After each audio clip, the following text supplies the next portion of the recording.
Welcome to Means of Grace, a podcast produced by the Western North Carolina Conference of the United Methodist Church.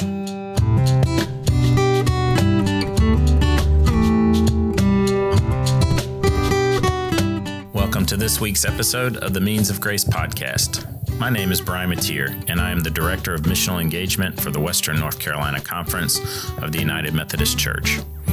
Today, I interview Reverend Nancy Dixon Walton of Trinity United Methodist Church of West Asheville, North Carolina, and we share of our recent vision trip to Rwanda with Zoe Empowers. Through a global network of local organizations, Zoe Empowers provides a scalable and sustainable framework in which vulnerable, youth-led families are equipped to become safe and healthy, skilled for long-term success, and supported within their community to overcome the orphan crisis.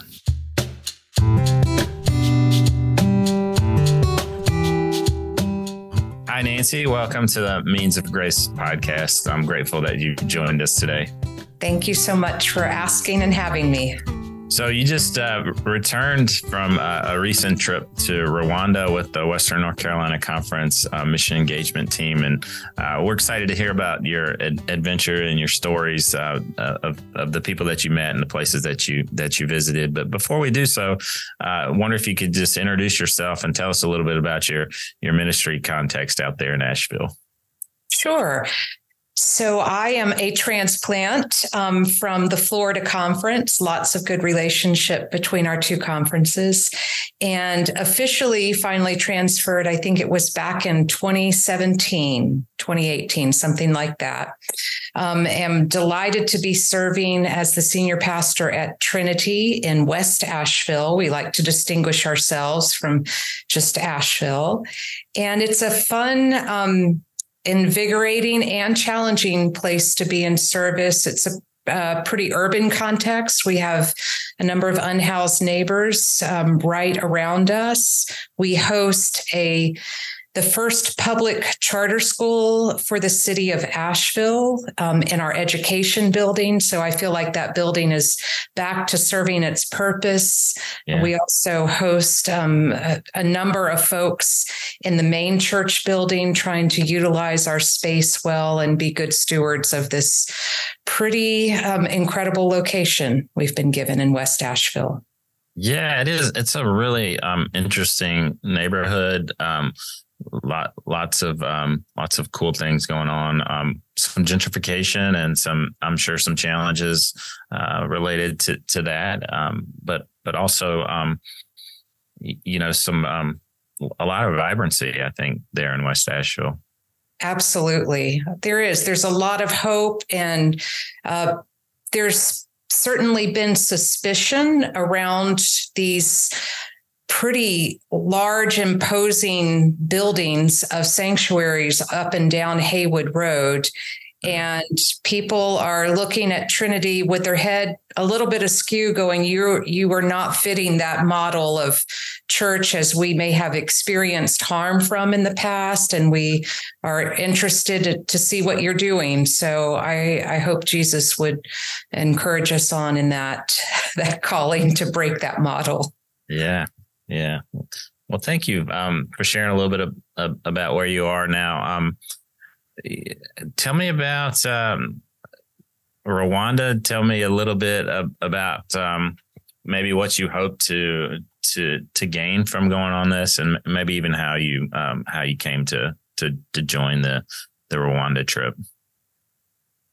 I found out about it, I feel like at the 10th or 11th hour, and I remember asking you about it and us connecting at annual conference. And I think most of the folks had long been committed to the trip. Being able to cross boundaries and learn from other people in different places in the world is definitely a passion of mine. To be able to add the faith element to it as well. Officially, I always take my faith with me, but for it to be an official trip where I'm learning from other Christians is always enlivening and fascinating for me. So once I got the green light and the go ahead, and very grateful for the scholarship that also made it possible, I quickly started getting my act together to get ready to go in October. I think my main goal is to always go and learn the model that's being used where I'm visiting. I have served as a missionary in the Anglican Church in Belize in Central America. I lived there for 4 years with my family, and had also received training about making sure you go in and learn from the people before you suggest any kinds of model changes. And of course, there was graciousness in the people receiving me in service there. So I try to, anytime I'm traveling, especially outside the United States, go with that mindset. Yeah, that's a great starting point. And I think we learn so much by coming in with that open attitude and that willingness and spirit of learning from those that we're going to be in ministry with. So I'm glad you pointed that out. I know you went a little bit early from the rest of the team. You had, you speak of your time in Belize, but I know you've also built relationships and have done some other mission experiences. So, and you went to Uganda for a few days. Tell us about that and maybe how you wound up there. I think it's a cool story. Thank you. I was so excited once I learned and just happened to recall, I have Ugandan friends that actually live in the southwestern corner of Uganda, and it's very close to Kigali, where we were flying in and out of. So my children tease me, Mom, you know somebody every place you go. Sometimes that is true. And in this case, it was. So I contacted my friends there. I met the husband while he was doing additional graduate studies at a seminary here in the States. And he was not able to go back and forth for holidays to be with his family. So he spent most holidays with my family. And we really got to know him well, and then got to know his wife when she came over for graduation. So I said, any chance we can see each other? And it's pretty much, they took over the plans from there, and they said, just tell us how much time you have. So I did. I went over a week early, and they came from Uganda, picked me up and took me back to their home. And I was able to see their ministry context, where they serve with the Batwa people in the Bwendi impenetrable forest. They also got me on a gorilla trek, which was life-changing, as well as learning from the Batwa people was life-changing, their graciousness and welcoming me and teaching me. And it was just good to be with them. It had been a number of years since I'd seen them. Yeah, that's so cool. And I loved seeing your pictures and your videos from the Batwa people, and also your gorilla trek. A lot of people might think of Rwanda and Uganda, that part of the world, from the movie Gorillas in the Mist, and I think about Hotel Rwanda is kind of a movie from the 90s that maybe shed some light on the genocide that happened in Rwanda. So I for one had maybe some preconceived notions and maybe even some trepidation about going to Rwanda and what that would be like. Because, 29 years ago, they experienced a horrible genocide. So tell me a little bit about how you maybe you came to the trip and what your impressions of Rwanda were after you got there. If it surprised you, if it was unexpected, because I definitely had some unexpected experiences for sure. I'd also love to hear about yours. Yeah, sure. I felt very confident in going. having read the book by Gaston Warner and knowing that the Zoe staff and team there has our interest also at heart, in addition to the main interest of the children that they're serving. And so I really had no fear about anything we might face. I think having the open-heartedness and willingness to learn and make mistakes and be able to laugh at yourself goes a long way whenever you're traveling internationally. Yeah. And we laughed at ourselves a lot, didn't we? Yes, we did. Yes, together. And trying to say the simple phrases that we were learning and letting them help teach us. That's always delightful to me. I think I was surprised how I knew Kigali was big. Mm-hmm.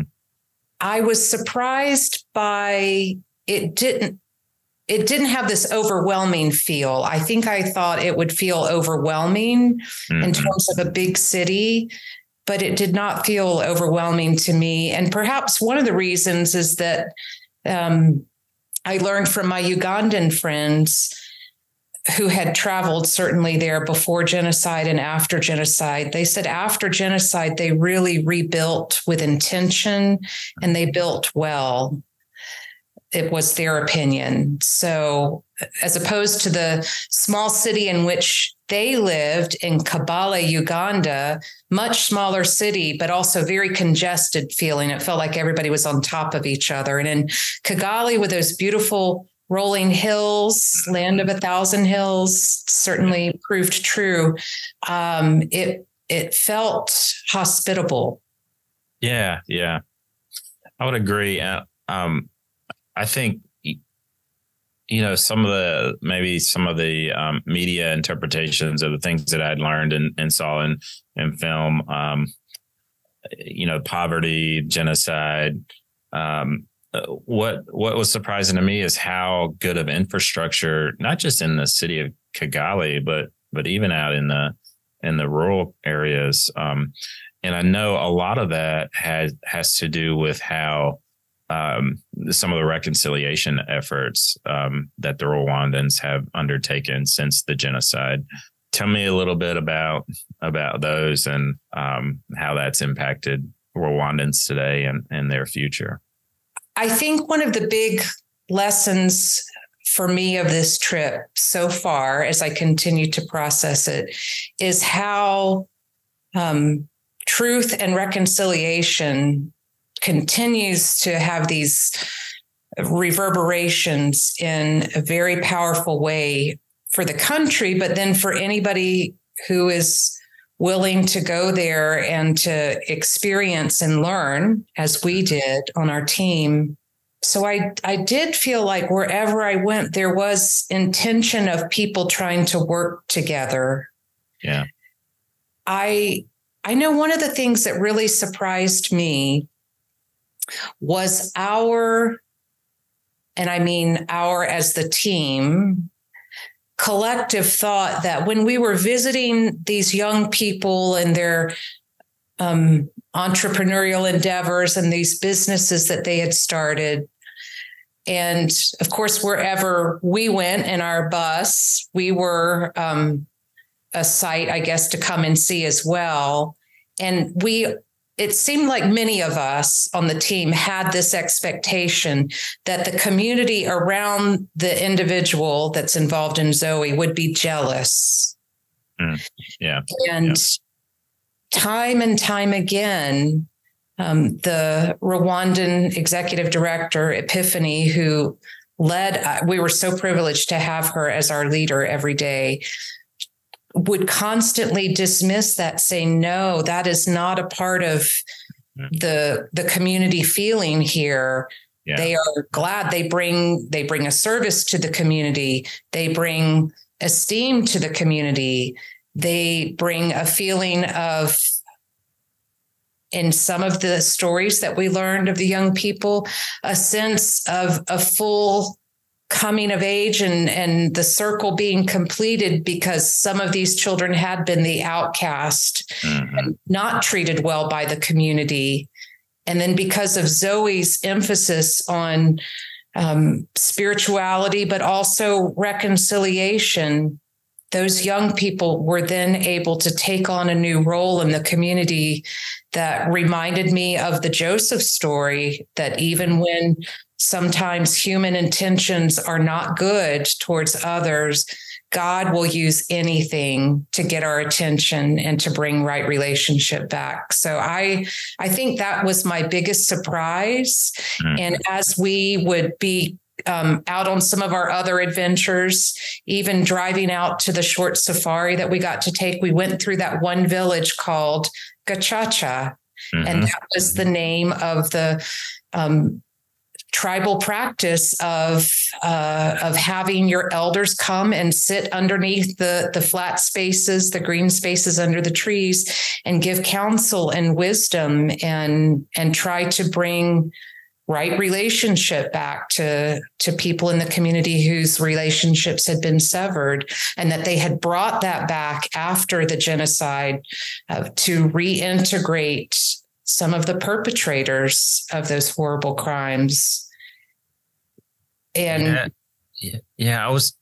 it's almost as if the reconciliation efforts permeates all through society in a very intentional way, with, school curriculum, with intentionality of the peace communities or peace villages where survivor and perpetrator live side by side, through even just the monthly community projects where all Rwandans are required to spend a half a day and cleaning up the trash. It is one of the cleanest countries that I had ever been to, which was also surprising. So this idea of moving past the genocide and continuing to build bridges of reconciliation was just powerful to see. And it wasn't a moving past that said, we're not going to talk about it or we're going to leave it. It was very much there. And I know part of our instructions were you don't bring it up, but if people do bring it up, then it is okay to listen and to learn from whatever people are willing to share. When we went to the genocide memorial and more of the story was told, I was so humbled and brokenhearted and in awe of people that could move beyond that. And I know in that memorial too, they also graciously named other places around the world that had been through that, saying we are not unique, again, which says so much about who they are. Yeah. After having been, we're not unique. We have had this experience. So have others. And here's how we are moving ahead. Yeah. And moving ahead, to remember, to reconcile, as so that it never happens again. That was a theme that we heard a lot. Yes. Let's shift gears a little bit, because we went to Rwanda and experienced, the country, but we were really there to learn about Zoe Empowers and their model of mission, which has roots in the United Methodist Church here in North Carolina. Gaston Warner's clergy and his wife Lacey Warner have written a book called From Relief to Empowerment, and it's really kind of a guide that we use in the mission engagement team as to how we can do mission and participate in mission in a healthy and sustainable way. So let's chat a little bit about the model and maybe how it's different from other models of mission maybe that you've encountered, and really kind of what's the special sauce as to why it makes it, what makes it work so well, because they have tremendous success rate. Yes. Yes, they have a very tremendous success rate. I think the special sauce of Zoe is that it's a model that was birthed in the place where it would then be used. In God's gracious economy, it seems to also work in places that are similar to Rwanda, where other Zoe places are. I know we had some conversation of would that work here in the States, and there was some skepticism, which maybe means we just have some work to do around what mission looks like here in the U.S. Certainly what was different for me is that there was no doing on this vision trip. It truly was about having eyes to see and ears to hear, to learn how the gospel is being lived out through this particular program. So there was probably some relief on everybody's part that they didn't have to manage the people coming from someplace else in order to teach them this is how we make bricks, or this is how we dig a footer, or this is how we serve 200 people a meal. And yet all of those things were happening wherever they needed to be. And it was happening because folks were given the tools and resources they needed to do that for themselves. And another beautiful ethic that I witnessed particular to Zoe was this coming alongside fellow Zoe participants. So I remember hearing them say, when it's planting season, we were there at the beginning of planting season, all of the young people go around from house to house to help make sure they've got their garden in. If there's a particular need that one of them has, like some part of their building and needs being reworked, people come alongside them and help them do that. Or that week, maybe that one person gets the grant of money from the savings club where they have put all their money in. So they are very much empowered to be family to one another, even though there's not biological relations there. I know the group that our conference has adopted, which I imagine we'll talk a little bit more about later, they had just started the program, and one in the group had a baby. And even during that time, others in the group were helping to care for that child so that she might even be more present to share with us. I think it's that we get out of the way, and we happen to have some resources that can be helpful in terms of money.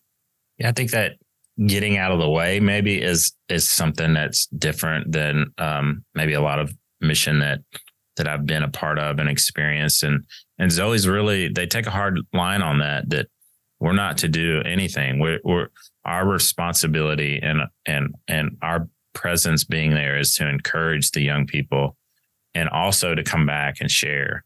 And Zoe works with really, orphaned or very vulnerable young people in family units. So they take the leader of a household, which could be 16 to 20 years old, and they teach them all these different skills that will help them to gain self-sufficiency and what they're able to do in 3 years. It's a 3-year program. And by the third year, we just saw stories after story after story of how these young people are really thriving. They're not just surviving, they're thriving. And that was just so powerful and inspirational. Yes. And they're following a dream that they named from the very beginning. I have a dream to own a salon and do hair braiding. I have a dream to be able to create a business that I can then train others to do with. I'm thinking of the basket maker, Etienne. I have a dream to be able to sew and create my own designs, like the young man at the tailoring shop who showed us pictures of his designs. So it's not even just having a quote unquote job to provide resources. It is a calling that began in a dream. Yeah. And you said Etienne and the basket maker. And I immediately thought that, here's a young man that at a time was really struggling just to survive and to help his family survive. And he gained these skills and he started doing well for himself.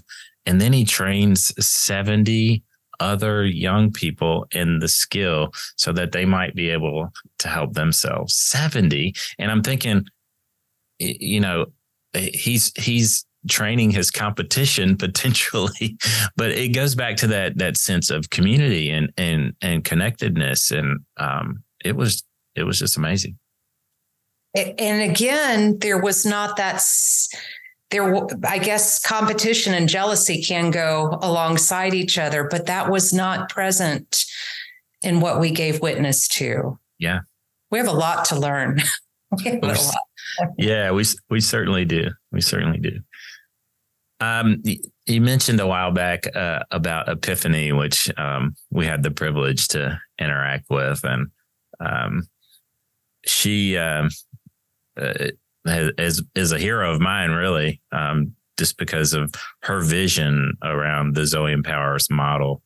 Can you share a little bit about that and maybe how she came to develop this model, which is now reaching almost 200,000 children in less than 10 years' time? Right. So help me remember. I believe Epiphany, and her name is so apt. She brings light into every space. Sometimes it's a hard, piercing light, but it's always light. Yeah. Yeah. Was a teacher before genocide. And then genocide happened and she switched to doing more social work roles, doing distribution of resources to people in the aftermath, and then began to see people settling into the distribution model, began to give witness to people instead of using those resources and trying to follow dreams, just only coming for resources, sometimes then reselling those in order to feed their substance abuse issues. Yeah. And I can only imagine trying to dull the pain after experiencing something like that. Yeah. And Epiphany, as a Rwandan, said, our country will not be able to move ahead if this is the model. So therefore, we need to do something different. And after a number of conversations, she convinced her supervisor to change it. And that's really the birth of the model that then Zoe learned about. Zoe was not using this model necessarily as it is today, and approached her and has learned from her. And those seeds that were planted there by her in Rwanda are now in India. They're now in Guatemala. They're in the neighboring countries where Zoe is in Africa. Yeah. And what a bold move, right? I mean, yes.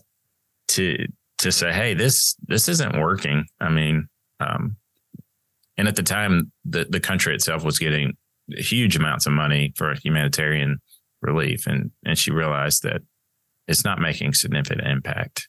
That shift has helped so many kids. And they're hoping to, by 2025, have served 250,000, 250,000 young people in similar situations that are orphaned or vulnerable.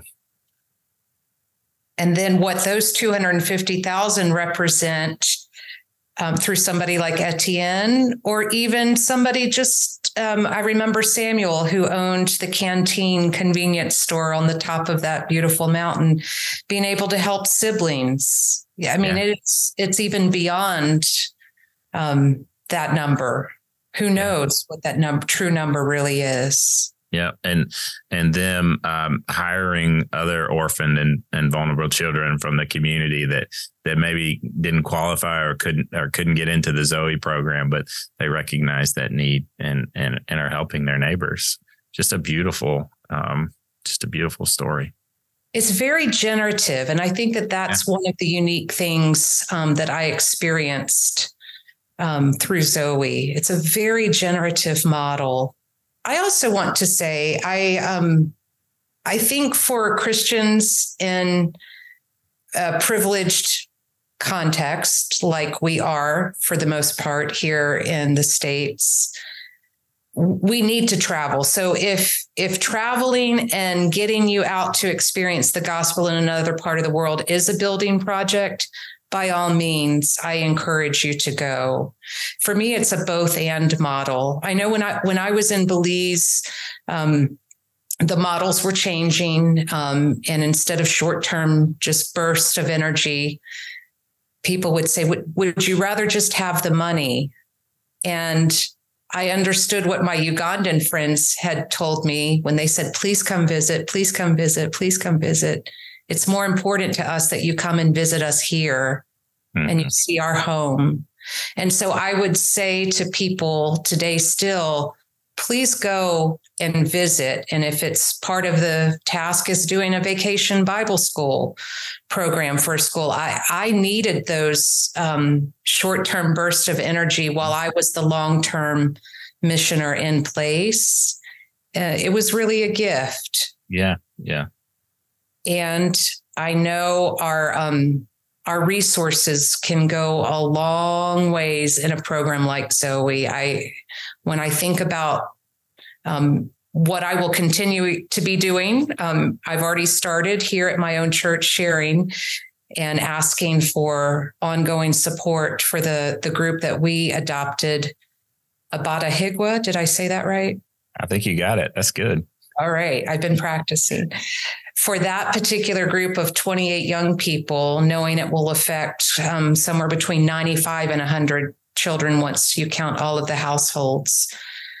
It is such a small amount that we're giving, and what a big, again, generative impact it will make.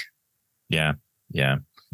So that was really special that we were able to meet the group that we decided kind of the night before we went to visit the group. We had heard that they weren't sponsored yet. So we sat around the dinner table and we're like, do you think we can do this together as the churches represented in the conference? And we're like, I don't know. Well, we're going to try it. So we get there the next day and they're having their community group, and Epiphany, announced that we were their sponsors. And it was so much joy for me and the kids too.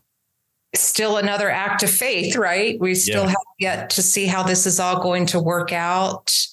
And we already were given the beautiful privilege of seeing God's economy at work there. So it seems like coming back and here and asking all of our churches to have some kind of means of support seems easy. Yeah. Yeah. I really do want people to go back if they're interested, to be able to go back and meet that team. Yeah. We have plans maybe in a couple of years to return to Rwanda, and we'll visit with our group that we sponsored. But we're also hoping that there'll be other opportunities to travel with Zoe for clergy and lay people from the conference. So, there's as you said, I think they're in 8 countries, and there's opportunities in each one for support and to learn. And I think the more that more groups that we can sponsor, the bigger impact that we have, and also the transformation that occurs within ourselves. That in an experience like we've had. Yeah, the real word is engagement after mission. Yeah. Yeah. At the end of the day, it's about relationship. And we have names and faces to be praying for. And was so excited to get to share with my congregation some of those faces and names on Sunday and bring that challenge and that call to ask them to come alongside. What's next? What do you think is the future for you with Zoe or for our conference, or how would you encourage people to learn or take next steps? I will be happy to come to your local church and share about Zoe if you don't already have a connection to Zoe somehow. Let me just say, we had an incredible team that went. We really did. Yeah, it was great. Really did. I've been on a number of teams, and it was a fun team. We didn't take ourselves too seriously. It was a flexible team so that we pivoted really well when we needed to.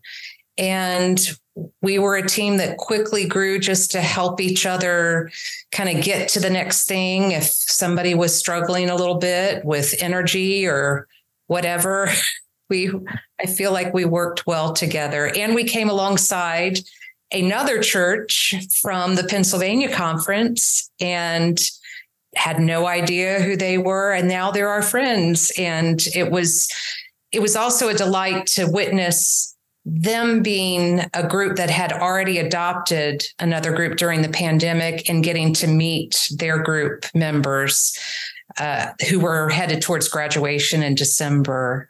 Yeah. And to encourage them. And now it's generating more excitement for them because some on their team are adopting yet another group. So I imagine, I know that there was another team that went to Kenya very recently, and I think we will just keep spinning off more trips as we are able. I know it takes a number of resources. I do know that to get over there. And I think it would benefit any church community to have a representative to go on that trip, to make that personal connection, eyewitness account, and see how the gospel's getting played out. If there are listeners out there that if you have interest in joining a future Zoe Vision trip, or if you're inspired by what you heard today and would like to give, you can do that through the conference by sending a check to the Western North Carolina Conference and putting Zoe Empowers in the memo line. There's also ways to give online as well. But we want to connect with you, as Nancy said, that I think any of the team members that went would love to share their stories with your congregations and help encourage so that we can do more and support more with Zoe.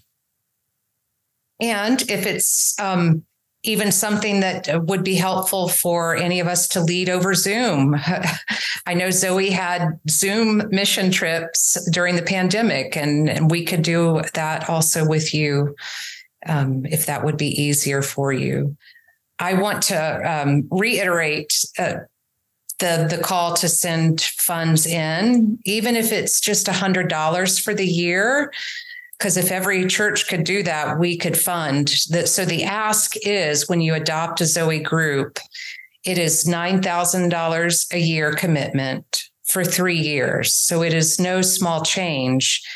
When you analyze the cost out over what you're really affecting is close to 100 children, that's not that much. And I think it's something we can do. And I don't think it will come at a cost to all of the other good things that our conference is doing. I think there's a both and in this as well. Yeah, we certainly serve a God of abundance, and there's so much to go around. It boils down to like $100 per kid per year, and you can make just a sizable impact on not only that child, but also a generation. Yes. And what a beautiful way to help Rwanda celebrate its 30th anniversary beyond genocide.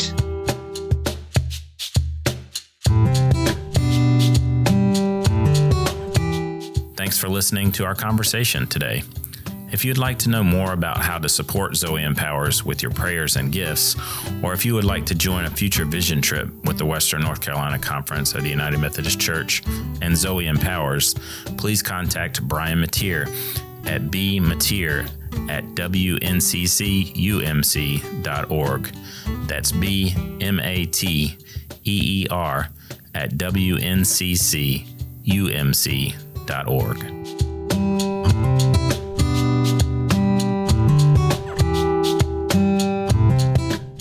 Thank you for listening to Means of Grace, a podcast produced by the Western North Carolina Conference of the United Methodist Church. We hope you enjoy listening to these podcasts and use them as a way to stay connected to our community. Remember to subscribe to Means of Grace for free on Apple Podcasts, Spotify, or wherever you get your podcasts. Please leave us an honest rating and a review. It helps others find this podcast. Follow the WNCC on Facebook, Instagram, and Twitter at WNCCUMC. Once again, that's at WNCCUMC. Means of Grace is produced by the Western North Carolina Conference of the United Methodist Church and Andy Go of Gojo Studios.